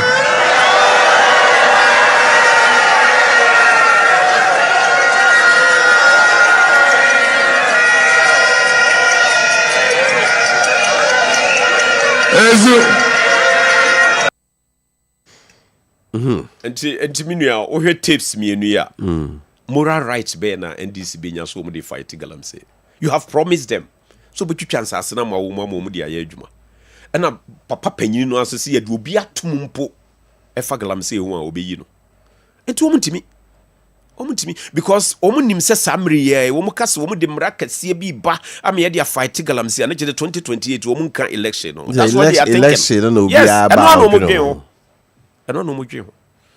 Enti fight ni de agise Ghana ni bia de no jim ba me de no be address say ye kransu nso ye betima kransu abe no ne sika na nkasa kra ye ne oman no mu nkasa ye problem that say ade achi de bia light bill kosro water bill kosro petrol bo kosro ye sa be kransu mi wa ne de ya say nsu na koduro no nso no sika ye de betimi aye ma nsu na sa babak nso ye nya ne ba bia. Until instead see a better so near damage and was a state of emergency immediately. Said you can because Jania say cocodri and my say bebre account. Nancy Amity Joseph Yamin. Baby so omunya task force no mudi runa galamsey for. Me who said Joseph Yamin no jina baby. Which means say yem na man for new musika na Ghanaians and sofa. Until galamsey fight ni there when me the omutimi fight enye possible just a Ghana for nyina. Sombi civil society organizations, the Christian. But they are saying, no meeting, buying some 5 pillars or they be fighting. The National Security Council advising say, we declare state of emergency, the annual obey. Na near the national you for a catcher and declare the anye. Ono aka say, Embrena Susi declare, Nesso Adiana say more, and to a kaya day. Na Sanko for now, person woman advising on one to manipulate you. Adian umbitimiaka.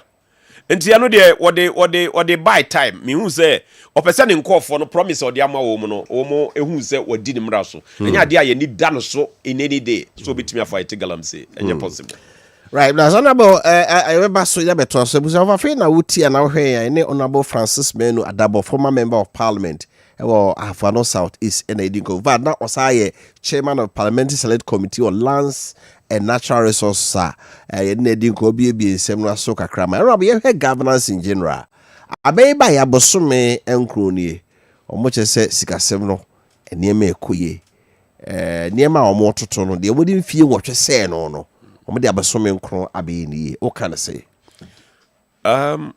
mebo abana baso for ade ba akopɛ ade ba ko mebo ma baso no say information minya and the district assembly common fund any MPs common fund the assembly ni de omatum nti that one I will say omaya ade but enwachi no ade ba biem no mzo omaye and the minimum de kro said the dollar bar form no say dollar speed or the cost rate omato cocoa boom inflation bar form cocoa politics a omu ye na ne bo ni o sao there be omu gina yewura finance minister ato yeti hobi ena ogina honom MPP is very insensitive. Now we show cocoa price no as at that time pa ye de 3,100 na make for no the minimum should be 6,000. Yeah, they said it. The minimum should be 6,000. And to whom they are concerned as they are, no them say 7,000 no the best. Now almost said that not dollar that 16 cedis. And not dollar that 16 cedis. Ton of 6,000 sabe and the dollar nusa. Dollar nusa. You almost don't say and to person omu chire say ekuafo no omu tie krase no omu no fa dollar bi ho. Kessben. Okoye campaign na akoka sansem ye. Onko omra me mekro omra bana hini kro mu ne sienchem no meka nchire omu say dollar cocoa price no. Yes. Omeka nchire omu say dollar ni cocoa price be da no eye. So omu tie ase anu afa no hokọ. Ye mfa no ma nyina anye politics o. Ye mfa no ma nyina anye politics. Dollar ya ye ken. Mobile baby ana dollar ne da. Na mbe ye dida bibre. By information ye nya ye kire say foreign reserves. Na mko first kefro na mbe tugu system no. Mutugu system no mu na ema cedi no appreciate up to now value be support. Yes. Ema cedi appreciate in value. But say sika na ye de to offer to renchem bi te say covid buy. Wo de hwe expenses a covid buy na na do kom. Se ni reserves o a enye fa na ka na obenya sika atua adwumayefo ka. Am say World Bank na be discover by pa. So Ghana adwumayefo nyina akatua. And somebody be a laughable but a good time bia ye ma enipa aduane di sometimes. Ye kra enuro mankofo ni nipa tedem ye nya adwuma ene ye de saa sika kese ato wonom for that you know na anu ye omu ye ya IMF catch home said they should mop up that money no say dollar no cedi no e dey na ekoso omun kanchire artificially no yemfam fight currency o so we cedi no opese we cedi nya value export more than what you import that simple. Who export more than what you import there we see can be value na so we import bibia na we export nothing bibia no chese o currency no be stable. Say obviously gold board buy no gold na Lebanese ni India for no small girl kwan say omo gini nyina ba ban mu a gold board export more to bring in dollars and no be no support o ma share the other side of gold board na o ma ye say gold board no talk galamsey for gold o ma hwe se galamsey for gold no mo to man kosoro no nti wo mo na hye galamsey na chi ni wo mo mra out no meka bi galamsey for gold nyina o mo to nti je so mo na hye galamsey na chi hwe o tena se na so ye policy bia wo be ye no ye wo do's na ye wo don't na so wadwene wo so be ka ni nyina bom because you want to hype say Ghana sikasem no koyie ni ade a na in a way no so illegality bi wo nchen a wo promote nti wo mo to gold nyina to galamsey for nyina gold. That is what we know. Ama wo mo to gold no bi galamsey yes no kra so kire say asat now no ese baby ba ko pe bi na wo so okoton gold nti price value nim. Yes, value nim. Na me de ko mo ya ne sa no kra na galamsey for no be ka say sika no nkosoro nti wo mu jai de a ene kan fa so be ba so abagama Ghana but say no mo to 1 acre wo be to 2 because they want to maintain standards. Nti ni nyina aka ho we no mo ka ni nyina ya rudurara se mo panyi se eti Ghana ha enoma price ko fom ana enoma price ko fom dia ene ne ehun se fiscal space ni nkofo no control no well enoma price ko so ana ekosoro se de ne eti aye gya no ebi wo hono ma kakra be ka ho bi muso si currency na yeye nti nka wo se ehun ewo ebotom nothing. You are not even paying workers. Woma fa woma dwum teachers, nurses and many other me nkora bi adwuma o lands commission omo ni namu ni ade nyina salary nyina ma ya fa omo foforo omo nyina salary mai. We understand ade ono nye aban ba ko pe time ene sa ade ne ba wugya wonum bebre se de no ma ye de dem pay them. Pay them. Nti bi nua me no mienu nyina ate ye nim se pia bonte ne yekoto ade a ye nte hwe so. Nti se economy ni koyie de ne bia wo mo na ekoyie ma wo mo ba ye ne aka de ye hu. Speaker na kese parliament omo ba say wa postponing the bill says ka na eni ho ba wo hu se budget omo de sika etuatua other sectors bi say na okay common fund no ne asemi funding koma omo be 25 million ba say na okay omo so ato sika no ko parliament recalling parliament there ejina ade ba ko peso basically so more business to transact. Yeah, and they have business. Well, so more business na say who here there was a baby scarce be o mo pe. Because parliament there yentumu nchesa wa bra business wa was here transact. Minim several times honorable say chimensa. Na say parliament close so obe update as your leader.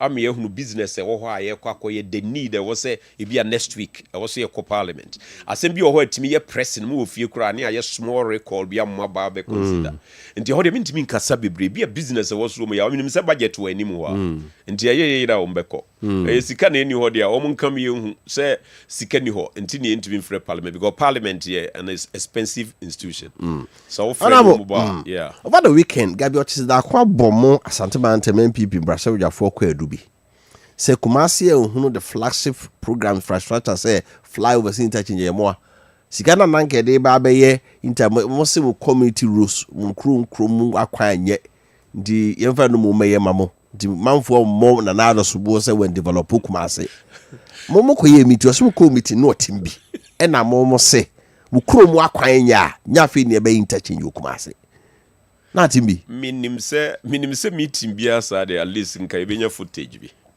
say yene Ashanti region MPC koka say onyai interchanges wo Kumasi.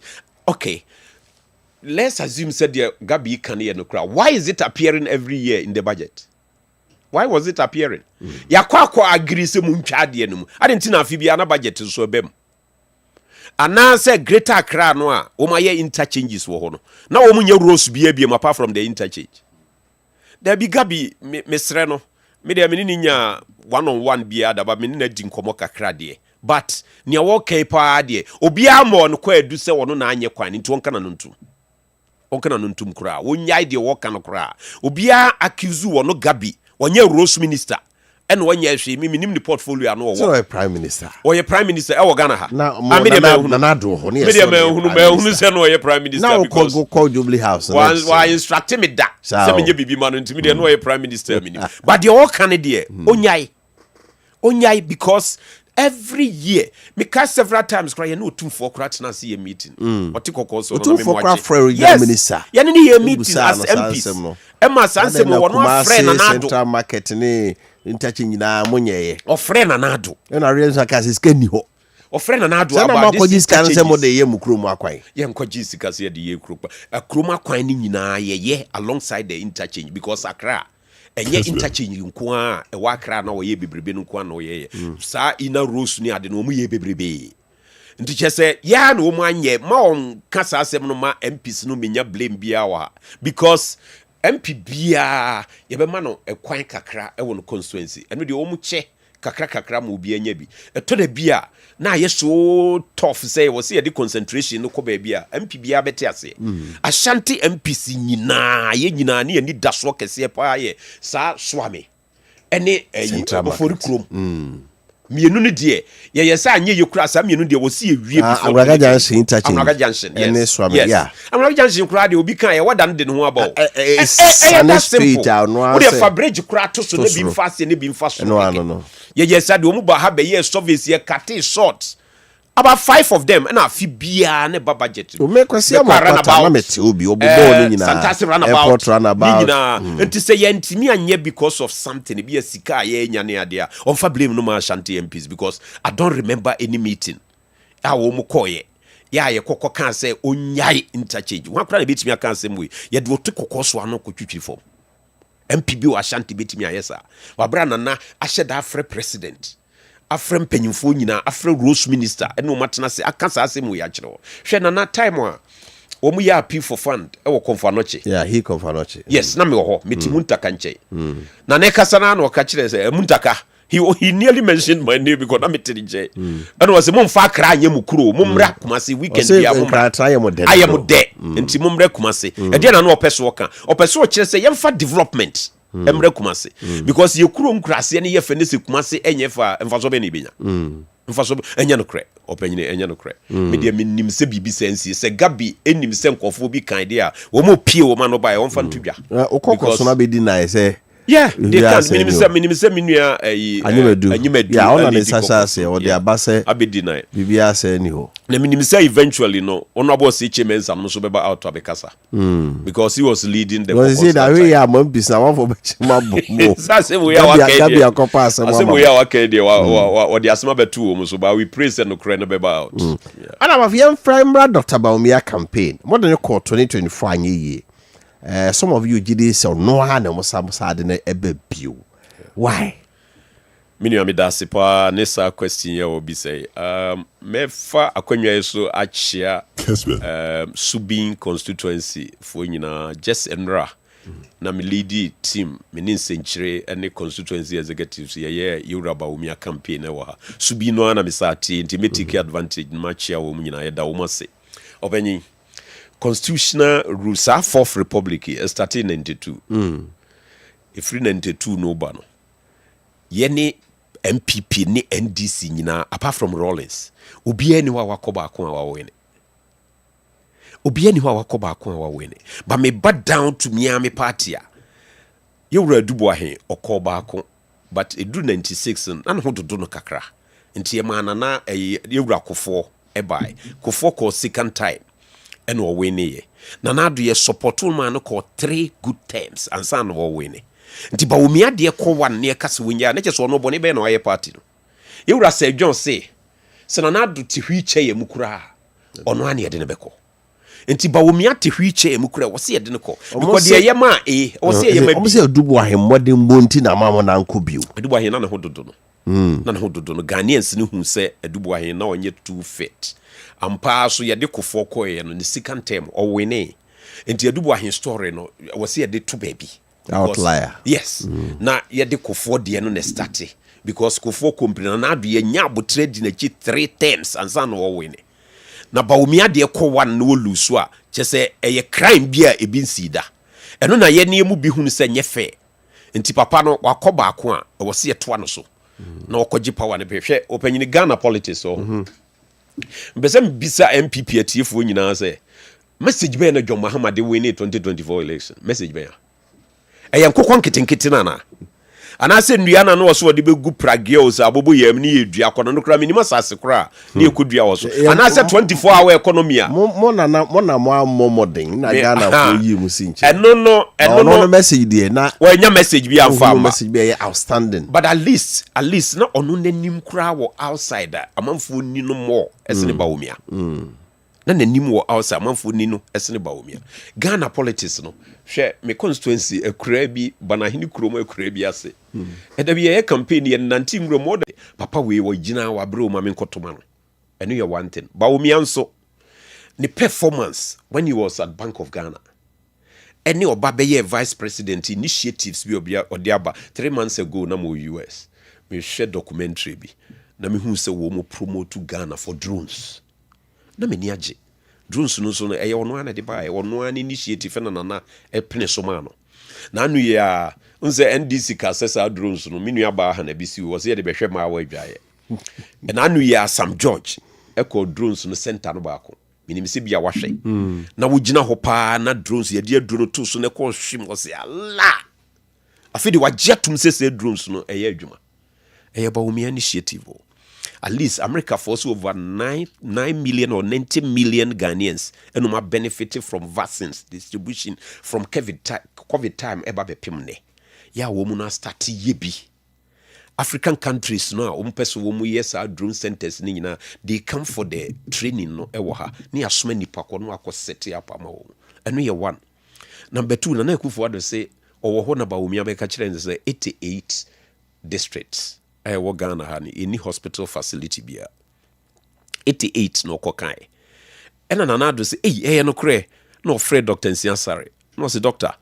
report to Dr. Bawumia de abeni no kohwehwe ma me hwe say no kre say 88 oba no say na enye 88 111 because regions now were creating new districts ni bi so say ni bi on dey share the traditional ones no but new ones abani bi ni bi nti agenda 111 na yehu a hospital are spread across the country ni na esa wo Bawumia initiative eno ma bebre no ye me ni papa na share conference any ade outside ya me hu the way a papa no osi wo ye known outside the country international circles ni nyina ni ade no a bibi pa bi wo no mu was ye hanesi but ye kase ono akɔwan no won kɔde a na ye de hwɛ na nado any president Kufuor de na kyesi yesisi no eno nti na ye fair game any ye play nti ye was ye de no kwa akɔpem so obɛwin sa na se dwo kan ye se na nado so the hwichem kura de no bɛkɔ akɔpem so obɛwin nti aduru we nso so a sa na was ye de no kɔ say okwa akɔpem keke obɛwin the next one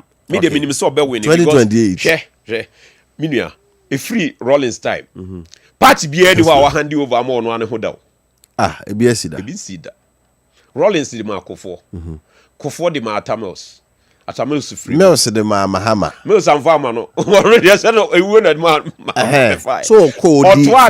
So. And I Ghana for tomorrow. Yes, and Tinya Mills and Mahama so we 4 years Ghana je 4 years let was no we and or handyman anado.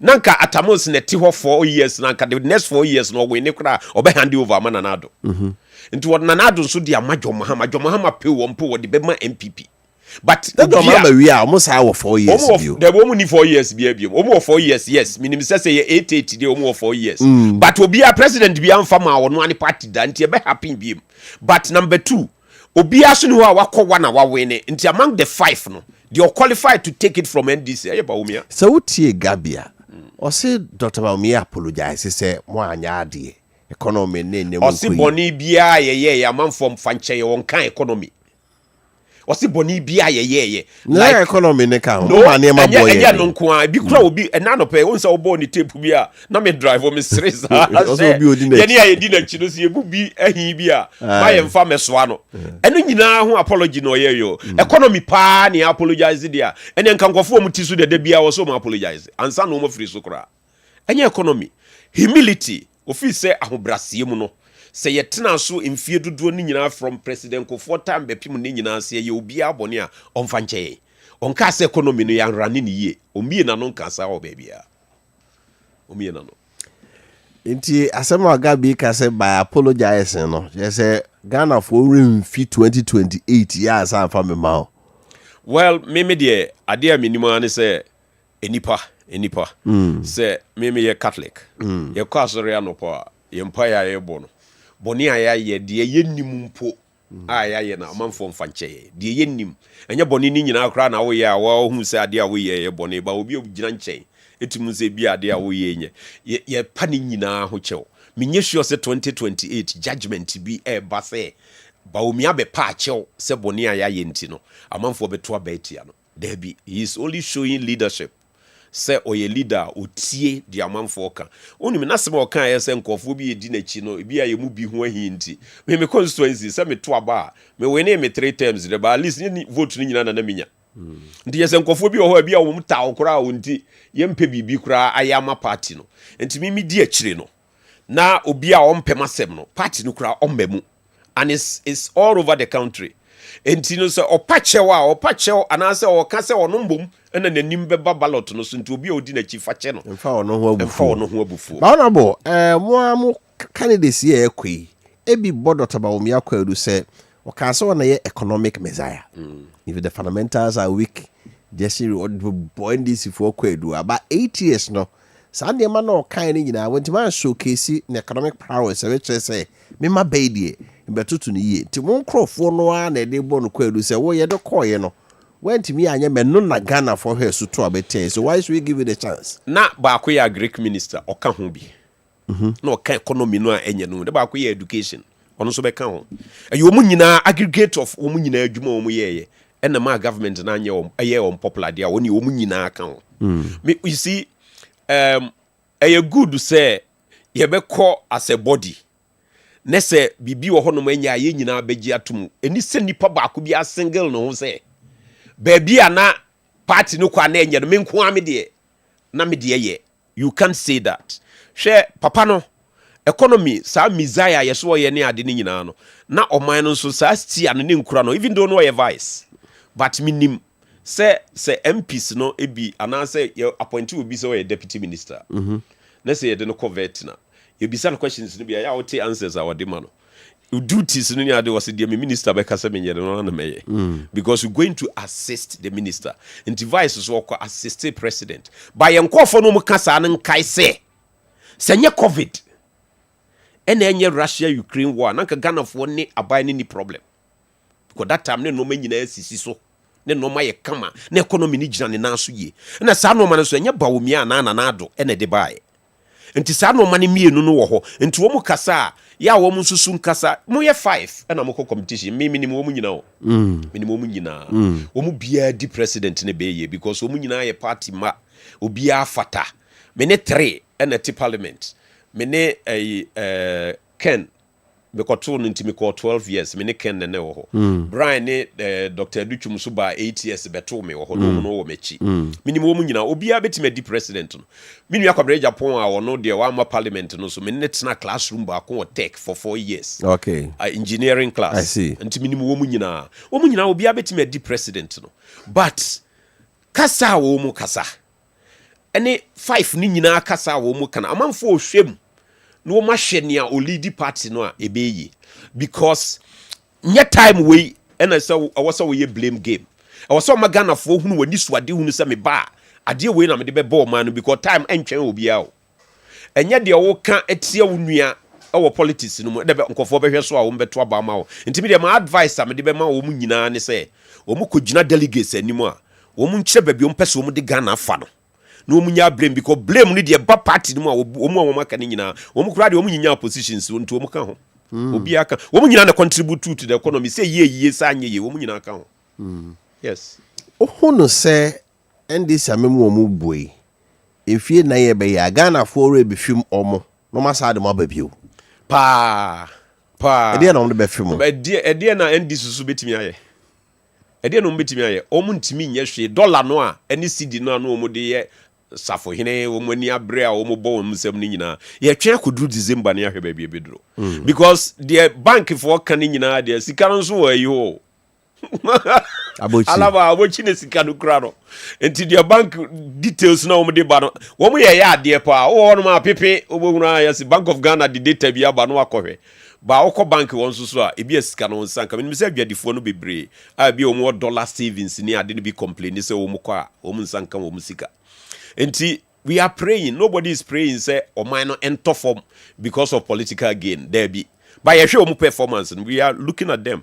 SHS placement na nu ya so hu de ekoso e de na ekoso SHS placement no yeah, we dey tisi abonte ne bisa. Ka bi kire me. Maami bi me dey me hunu maami bi o social media o se wotika so na ye de ba akwakoto bolga ho baby. Akora na ntwusu ho baby na school of fire nyina ye greater Accra base ntinka bolga no kra so ye border boy asa ko ye de day. Oh bolga. Sansem no nye ne na start ne ba kakra de other time but ne complaints na doso. Na awofu no bi mintina sinhwe awofu no bi complaining normal na ye free na ye so omu nto ene sa normal minim afi ne ye twen ne ahwe details ni ye but minim se NDC so mba beto health insurance mrebi omo kona akosi sei free senior ha se dun ketia bie nanum se ade ha no pa wa MPP amamu omo ba beto any free senior ha nti ye de ye twen wo mu ye nim se omo mfa nko so mba o ma ye ni ye omo de na omo de aka ho omo didi na aka o de ka kire ne sem no na aduane de ya bisa nkora no mo school no say aduane sem na ko and na oba ko school ya de manigari and two provisions man no tena wo say ko school mu a aduane no be better eni ba bia o promise headmasters me mamua no makodwom akoto aduane no maba no ama nkora no ba fast stock ni adi nyina ina we na chese wo gu no at the end of the day no wasa catch headmasters ne say ade no be say ade back amoma ye headmasters no so ani gye pa antom ne nkwara ne kasai say afi ne sika no bai ho ntie ne ane ye behwe mo ni nyina influence abato no nti ye hwe no amamu no be koyi a ye hwe no ona be finally asebe na o ka kire ye tifo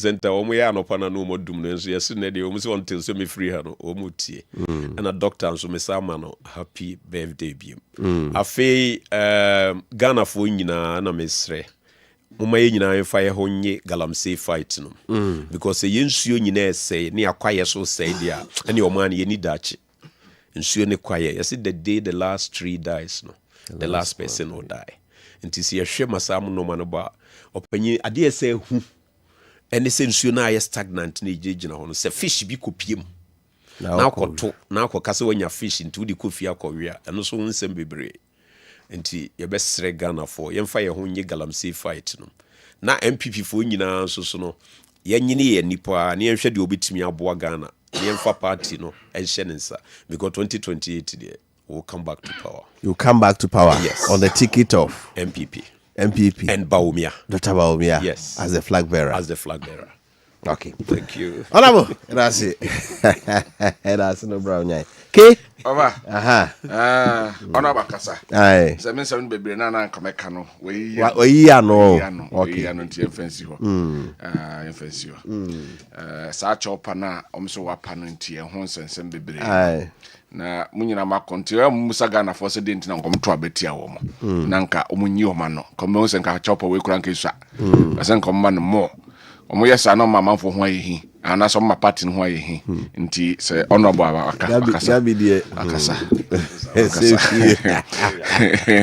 anyway eti ever birthday in trust ho ever trust say pages why krado ene kania no bone ni say boss na kobro na yem fan trust right. Happy birthday nkoma wo otika carry frimpon manso oti kakare frimpon manso o USA we free ona oyonko Bernard Asamoah Duisburg Germany sen kan chese abebe na odi wa odai yen kan chese yankopon hira na ontre wahye emma o bebi ado na be sie bia ho yen hira emma o de odo wa no beka no eno so anyi nkunimdie emfama o ene anopai sanso da happy birthday enkoma Mary Bedu ɔso Nyankopɔn enhyira Sister Faithful se nkanche Mary aye Kristo maame se ene wudi wa wode wɔsrɛ se enhyira ebroso na emra wa brabɔ so na ene di wa susu ewa kuma mu nyinaa no otwedi ampo Nyankopɔn ema no emra mu yi enso emfa emount Mary Bedu ne wa woda nyame enhyira.